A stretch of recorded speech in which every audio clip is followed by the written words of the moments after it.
تو یہ سکہ بند کرمنل کو گرفتار کرنے میں کیا جھجک کا کیا جواز تھا؟ حکومت کے پاس کوئی جواز نہیں تھا۔ اب اس کو پکڑنے کا وقت آ چکا ہے، اور یہ خبریں یہ ہیں کہ اس کی گرفتاری پر ایکٹیولی غور ہو رہا ہے کہ اس کو کس طرح گرفتار کرنا ہے۔ اور کیونکہ جو فرہ گوگی تھی، جو اس کی فرنٹ پرسن تھی عمران خان کی بھی اور اس کی پنکی چورنی کی بھی، وہ تو ملک سے بھاگ گئی، تو اب یہ بھی ملک سے بھاگ گئی، تو پھر یہ ان کے ہاتھ کیا آئے گا؟ اس لیے ان کو ظاہر ہے زیادہ اب دیر تک اسے کھلی چھوٹ اس چورنی کو دینا مناسب نہیں ہوگا۔ یہ جب گرفتار ہوگی تو پھر پتہ چلے گا کہ اس نے کتنے سنگین جرائم کیے ہوئے ہیں، مالیاتی حوالے سے بھی اور دوسرے حوالے سے بھی، اخلاقی لحاظ سے بھی۔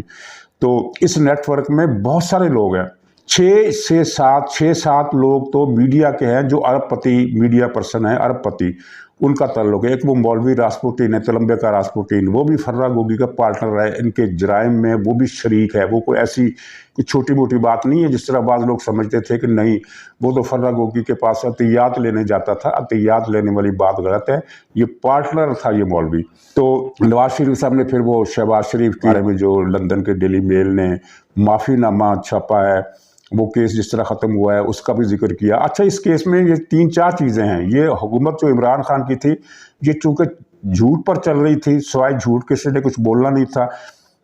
شہباز شریف پر جتنے بھی الزامات اس ڈیلی میل نے لگائے اور شہزاد اکبر نے لگائے اور عمران خان نے جو فیڈ کی اس کو سٹوری اور وہ ڈیوڈ نے چھاپی، اس ساری سٹوری کی یہ کوئی پہلی بریت نہیں ہے جو ڈیلی میل نے کی ہے۔ اس سے پہلے برطانیہ کی حکومت، ان کے نیشنل کرائم ایجنسی کہہ چکی ہے کہ یہ الزام جھوٹ ہے، شہباز شریف کے خلاف، اس کے بیٹے کے خلاف کوئی ثبوت نہیں ملا۔ اور پھر وہ فنڈ جس فرم نے جاری کیا تھا پاکستان کی امداد کے لیے، اس فرم نے بھی کہا، اس ادارے نے بھی کہا کہ فنڈ غیر قانونی طور پر استعمال نہیں ہوئے، ان میں خلد بلد کی کوئی شکایت ہی نہیں ہے۔ 2 چیزیں ہوتی ہیں نا، ایک ہوتا ہے شکایت آنا، اور پھر دوسرا یہ ہے کہ شکایت درست تھی یا جھوٹ، یہ بعد میں پتہ چلتا ہے۔ لیکن جہاں تو کوئی شکایت ہی نہیں آئی، یہ ساری فیبریکیشن عمران خان نے شہزاد اکبر سے مل کر کی، اور ڈیوڈ روز کو بلا کر اس نے یہ ساری سٹوری فیڈ کی کہ تم نے اس طرح رپورٹ چھاپنی ہے۔ اور وہ ٹھہرا یہودی، اس کا جمائمہ کے خاندان سے بھی تعلق ہے کہ یہ نیکسس ہے یہودیوں کا جو عمران خان کے ساتھ چل رہا ہے، تو وہ چہرے میں چلی گئی۔ لیکن اب پھر وہ جس طرح یہ ساری بریت ہوئی، برطانیہ کی گورنمنٹ نے بھی کلین چٹ دی، وہ اخبار نے بھی کلین چٹ دی، اور اس ادارے نے بھی کلین چٹ دی، لیکن یہ سب اس کے باوجود لگے رہے۔ اور عمران خان کا دماغی توازن بھی ٹھیک نہیں ہے۔ جب اسے پتہ ہے کہ یہ سب میں نے جھوٹ بولا ہے، تو پھر وہ تقریر کرنے کی کیا ضرورت تھی، جبکہ اسے پتہ تھا کہ یہ چیز سامنے آ کر ہی رہے گی کہ یہ سب جھوٹ تھا۔ اس نے کچھ ہی ہفتے پہلے یہ پریس کانفرنس کی تھی نا کہ نواز شریف اس کیس میں نہیں، شہباز شریف اس کیس میں نہیں چھوٹے گا، کرپشن کے بڑے سنگین الزامات ہیں، ثبوتوں کی بوریاں بھری ہوئی ہیں، کہاں گئی وہ بوریاں، کہاں گئے وہ ثبوت؟ تو اب میں تو یہ خبر اگر دے رہا ہوں کہ پنکی پیرنی گرفتار ہونے والی ہے، تو یہ میں خبر بھی دے رہا ہوں، اور ساتھ ہی یہ میں کہہ رہا ہوں کہ یہ اگر حکومت اس میں پیچھے ہٹتی ہے تو حکومت کو پیچھے ہٹنے سے گریز کرنا چاہیے اور اسے پکڑنا چاہیے، کیونکہ یہ ان کا کوئی ذاتی مسئلہ نہیں ہے کہ جس کو وہ معاف کر دیں۔ پنکی چورنی نے پاکستان کے اربوں روپے لوٹے ہیں، کرپشن کی ہے، اس کے علاوہ جو غیر اخلاقی دھندے اس کے ماضی میں رہے ہیں، ان کی وجہ سے کتنی زندگیاں تباہ اور برباد ہوئی ہیں، وہ سارا یہ اس ملک کا مسئلہ ہے۔ یہ نواز شریف کا یا شہباز شریف کا یا مسلم لیگ کا پارٹی کا مسئلہ نہیں ہے، یہ ملک کا مسئلہ ہے۔ اتنے سنگین، اتنے میگا قسم کے کرپٹ لوگ اس پاکستان پر 4 سال، ساڑھے 3 سال مسلط رہے، اور انہوں نے پاکستان کا ککھ نہیں چھوڑا۔ آج جو اس وقت دیوالیہ ہونے کی صورتحال ہے، تو اس کے وجہ ذمہ دار عمران خان ہے، جس نے ایک پلان کے تحت سارا کچھ کیا۔ تو ناظرین، یہ جو خبر ہے اب آنے والے دنوں میں یہ مزید قریب تر ہوتی جائے گی، عمران کی گرفتاری کے ساتھ ساتھ پنکی پیرنی کی گرفتاری بھی۔ ناظرین، دوسری طرف صدر صاحب نے عمران خان کو لاوارث چھوڑ دیا ہے، یعنی کہنا چاہیے کہ صدر صاحب نے بھی لاوارث چھوڑ دیا ہے، اور اس میں مذاکرات کی جو کہانی ہے، جھوٹ بولا جا رہا ہے کہ بیک ڈور مذاکرات ہو رہے ہیں، الیکشن پر کی ڈیٹ کے پر مذاکرات ہو رہے ہیں۔ میں پھر یہ اصرار سے کہتا ہوں کہ الیکشن کی کوئی ڈیٹ اس مذاکرات میں زیر بحث نہیں ہے۔ مذاکرات کی کہانی یہ ہے کہ عمران خان ہر دوسرے روز کسی بندے کو صدر کے پاس بھیجتا ہے، اور میسیج دے کے، ٹیلی فون نہیں کرتا، اس میں وہ ٹیپ ہو جاتا ہے ٹیلی فون، سب کچھ چیزیں نکل جاتی ہیں۔ تو یہ اپنے خاص اعتماد کے بندے، جس طرح کی شبلی فراز ہے، فواد چودھری، اس طرح کے لوگ جو ہیں، ان کو بھیجتا ہے، اور اس کو پھر نئی وہ دیتا ہے گائیڈ لائن کی اس طرح سے بات کرو. تو بات کیا ہو رہی ہے؟ بات یہ ہو رہی ہے کہ مجھ پر مقدمات نہ چلائے جائیں. اور ایک مرتبہ عارف الوی نے یہ ان سے کہہ بھی دیا اسحاق ڈار سے کہ عمران خان پر مقدمے آپ نہ چلائیں نہ بنائیں، جس کا جواب اسے ملا کہ یہ مقدمات ہم نہیں بنا رہے. ظاہر ہے کوئی نیب کا مقدمہ ہے، کوئی کسی فرد کا مقدمہ ہے، پیچھے بے شک وہ گورنمنٹ ہو، مسلم لیگ ہو، وہ الگ بات ہے، لیکن گورنمنٹل سطح پر عمران خان کے خلاف ابھی تک کوئی کیس اس طرح سے بنا نہیں ہے جس طرح کے بننے چاہیے. خلاصہ یہ ہے کہ ان مذاکرات کا بنیادی مقصد یہ ہے کہ NRO دیا جائے، مجھ پر مقدمات نہ چلائے جائیں، مجھے گرفتار نہیں کیے جائیں. گرفتاری سے اتنا یہ ڈرا ہوا ہے، اور کچھ وہ جادو ٹونے کا چکر بھی ہے کہ آپ دیکھیں کہ 1 مہینے سے زیادہ ہو گیا اس کو، یہ زمان پارک میں محصور ہے، گرفتار ہے، قید ہے، باہر نکلنے کی جرت نہیں کر رہا. کہا جاتا ہے کہ گرفتاری کا خوف ہے کیونکہ اگر یہ جائے گا اسلام آباد تو حکومت پکڑ لے گی، اگرچہ حکومت نے اس کی گرفتاری کا کوئی ابھی تک آرڈر نہیں کیا، پھر بھی یہ ڈرا ہوا ہے. اور ایک روایت یہ بھی ہے کہ اسے پنکی پیرنے نے کہا ہے کہ نکلنا مت. اچھا، پنکی پیرنی کا جو فراڈ ہے وہ مجھے جو اطلاع ملی وہ میں آپ کی خدمت میں پیش کرتا ہوں کہ یہ جو آپ کو یاد ہوگا کہ 2 مہینے پہلے فیصل جاوید نے، وہی ڈرامہ باز جس کے چہرے پر خراش آئی تھی، چھرا لگا تھا گال پر، پتری چھرا لگا تھا، یہ لکڑی کو ٹکڑا لگا تھا، ایک گندم کے دانے کے برابر زخم آیا تھا اس کو، لیکن اس نے فوراً ہی کیا بندوبست کیا کہ اپنی قمیض ساری خون میں تربتر کر لی، جیسے کہ چھرا اس کی شارک سے پار ہو گیا ہو. یہ اتنا بڑا فراڈی ہے. تو خیر اس نے اور فواد چودھری نے مہینہ پہلے کی بات ہے، 1.5 مہینہ پہلے کی بات ہے، یہ کہا تھا کہ اگلے ہفتے عمران خان کی حکومت ہوگی پاکستان میں.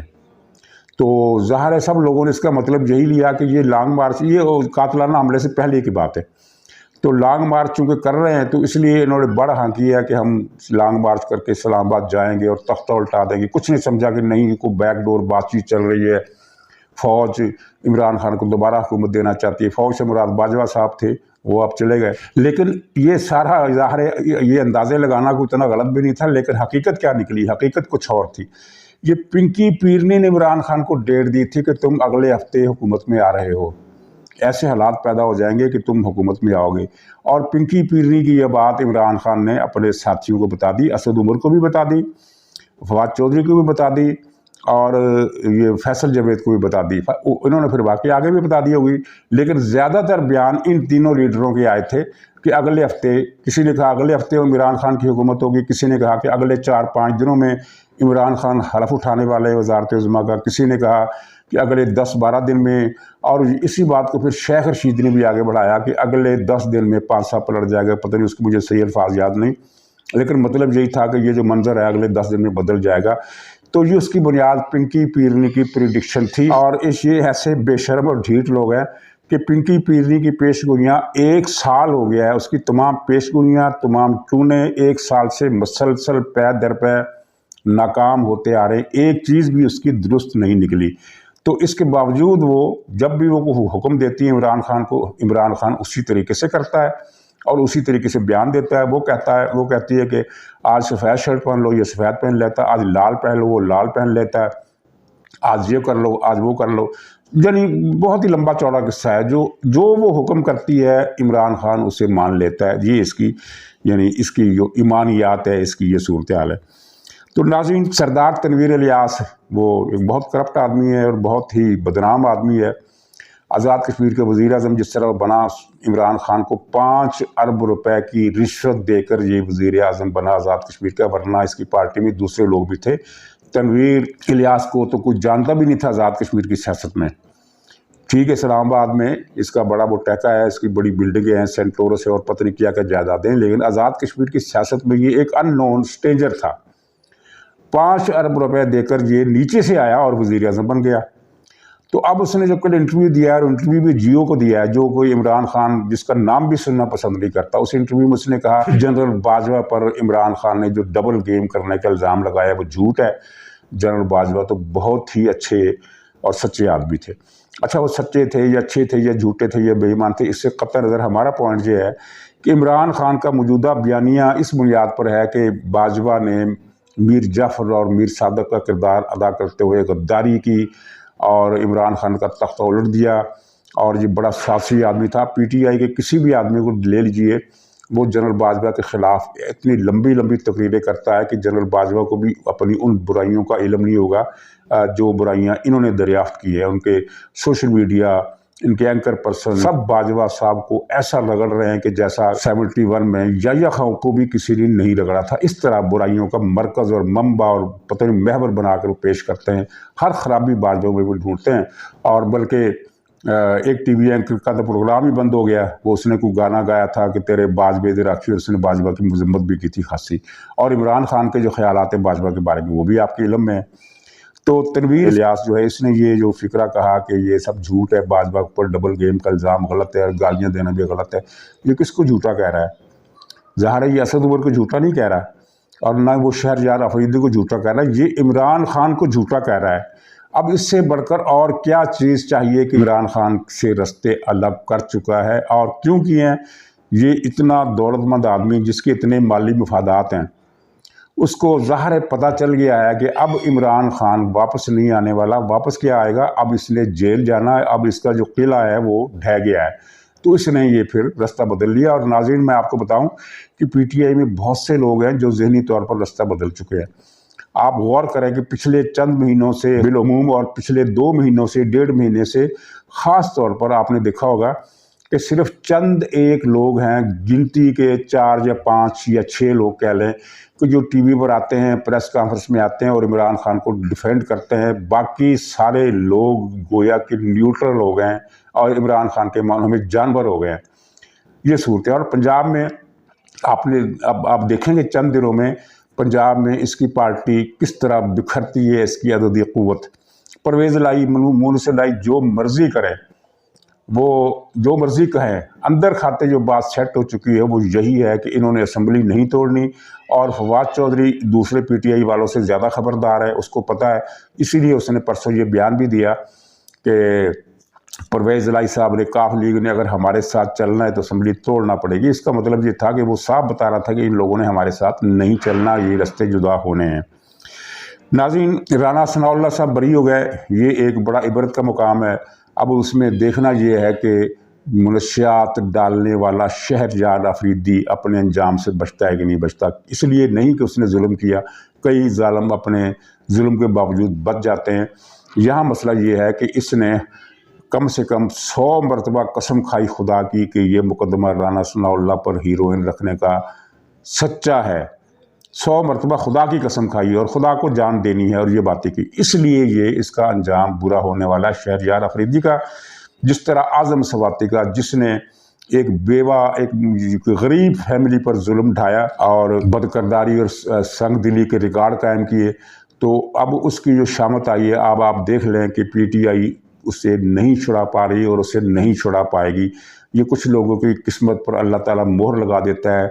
یہ اعظم سواتی ان میں سے ہے کہ 75-76 سال کی عمر ہو گئی، لیکن یہ ابھی تک نہ تو بدکاری سے باز آیا ہے، نہ ڈکیتی اور چوری سے باز آیا، نہ کرپشن سے باز آیا، نہ پاکستان کے خلاف ساز باز کرنے سے باز آیا. اس کی جرائم بہت سنگین ہیں.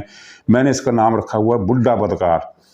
تو یہ بڈھا بدکار بھی اسی گرفت میں ہے کہ جو ایک غریب خاندان کی اس نے بددعا لی نا، یہ اس کا پیچھا کر رہی ہے. باقی باتوں کو چھوڑیے، اس پر جو الزامات ہیں ان پر اس کی نجات اب ہوتی نظر نہیں آتی. ناظرین، کل بھی ایک نیکٹا کا ایشو رہ گیا تھا، آج بھی وقت ختم ہو گیا ہے. تو خلاصہ میں اس کا 2 سطروں میں بتا دیتا ہوں کہ نیکٹا نے یہ جو کہا ہے کہ عمران خان نے جو مذاکرات کیے تھے پختونخوا کی حکومت نے اور پی ٹی آئی نے ٹی ٹی پی سے، اس مذاکرات کی آڑ میں یہ ٹی ٹی پی نے قدم جما لی اور وہ پہلے سے زیادہ مضبوط اور پہلے سے زیادہ متحرک اور فعال ہو گئی. اس کی تفصیل بتانے کا وقت نہیں ہے. خلاصہ ایک سطری یہ ہے کہ میں یہ کہتا ہوں کہ یہ مذاکرات اصل میں ایک ڈھونگ تھے، ایک سموک سکرین تھی. اس کے پیچھے مقصد ہی یہ تھا کہ ٹی ٹی پی کو واپس پاکستان میں لا کر اس کے قدم جما دیے جائیں، اور اس کے قدم اب جم چکے ہیں. پختونخوا میں کوئی ایسا دن ایک دن ایسا نہیں جاتا جس میں وہ کسی نہ کسی کو قتل نہ کرتی ہو، لوگوں کو ڈراتی نہ ہو، بھتے نہ لیتی ہو. اور اس نے اپنے پنجے بلوچستان میں بھی گاڑ لیے. بلوچستان میں بھی یہ 2-3 کارروائیاں کر چکی ہے. اب دیکھیے ادارے اس سے کیسے نبٹتے ہیں، حکومت کیسے نبٹتی ہے. لیکن میرا پوائنٹ یہ ہے کہ اس مسئلے کی تحقیقات ہونی چاہیے کہ اس سازش میں پاکستان کے خلاف دہشت گردی کی نئی مہم لانے کے لیے عمران خان نے، شہریار آفریدی نے، محمود خان نے اور وہ بیرسٹر سیف نے ان 4 افراد نے کیا کردار ادا کیا، ان چاروں پر اس حوالے سے بھی مقدمہ اور انکوائری ہونی چاہیے۔ تو ناظرین اجازت دیجیے، انشاءاللہ اگلے پروگرام میں پھر ملاقات ہوگی، تب تک کے لیے خدا حافظ۔